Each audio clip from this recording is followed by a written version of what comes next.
Good afternoon and thank you for joining Trade with Alpha. Happy Friday guys, 10th of March. Today was incredible. There were a lot of plays, chart setups, news, everything was there. And just going to briefly go over each one to see how it played out for the rest of the day. And there it is. So you can see I was looking at TEUM, OCRX, CATB, ECYT, MYSZ. So let's see how they played out for the rest of the day. So we're going to start off with DRYS. This wasn't actually on my watch list, but it came on the high of day momentum scanner.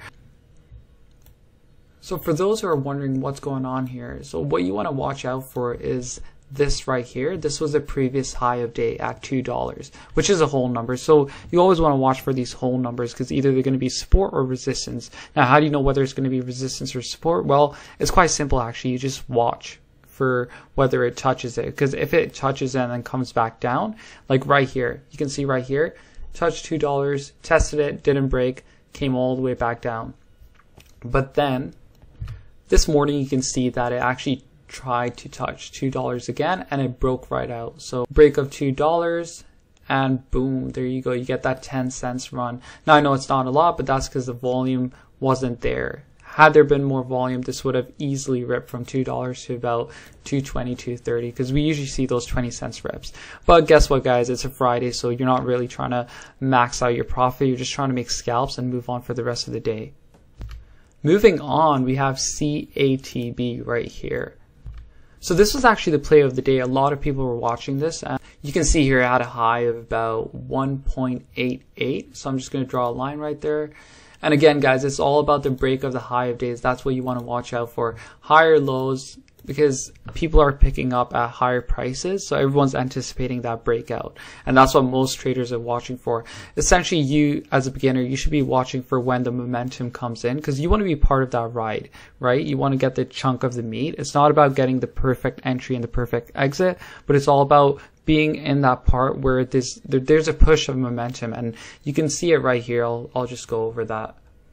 So you can see the break of 188 trend over here, and there's a bit of sideways consolidation, but then you can see more volume comes in right over here. You see that spike in volume, and because of that, it actually shoots right up, and this is what we live for. Honestly, it's so predictable. Like, look at this, from 188 all the way to right over here about 242 before it sort of settles down. There's a bit of sell-off, but again, that same pattern, higher lows and the resistance level right there until it finally reaches a high of 275.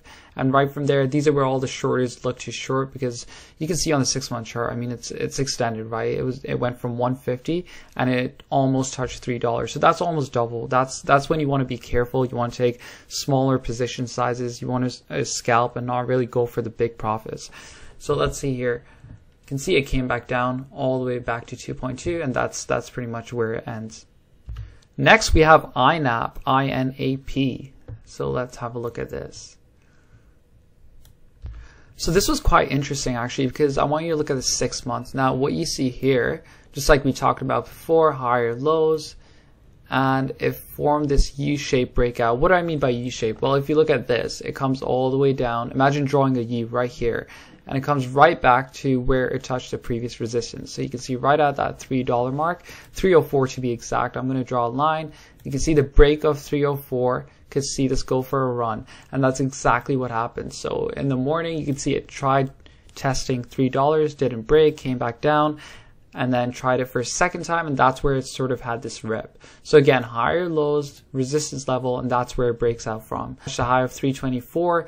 And usually what would happen is there would be a bit of consolidation, and then there'd be another breakout from the 324. But again, we didn't see that volume come in. So because it's Friday, it didn't actually have that second breakout. But hey, look at this. Right from $3 till 324. 24 cents. So predictable. I'm hoping all of you just nailed that. If you guys want another example of a U-shaped breakout, we have IMMU right here. So again, you can see over here forming this U-shaped breakout. Previous resistance was 590. Now we're just going to go back, see how this formed the breakout. So you can see here in the morning, it actually touched $6 once, tested it, didn't break, came back down, tested it a second time, and there you go. You can see the rip right there from $6 all the way up to $6.42. Perfect. And this is exactly what I'm trying to show you. It's the same setup, same patterns. It's happening over and over again. It's all about the psychology, right? So you want to get in when everyone else is getting in. When you're going with the momentum, then it's easy for you to bank big. And just before I finish off the trade review here, I just want to go over OCRX and TENX.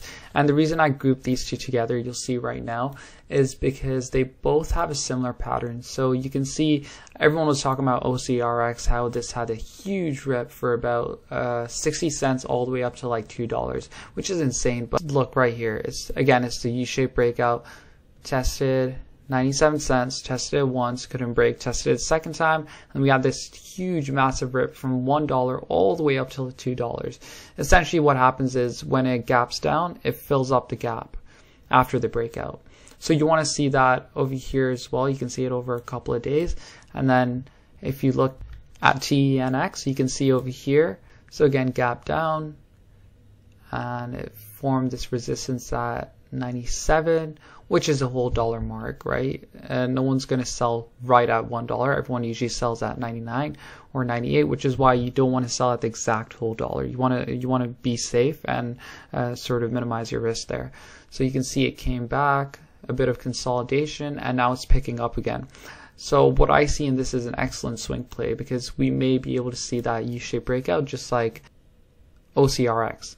There you go, U-shaped breakout, TNX, U-shaped breakout upcoming. So that's just one that I'm watching on my swing play watch list. So thanks for joining me, guys, and I hope you have a great weekend. Stay safe, and we'll see you on Monday.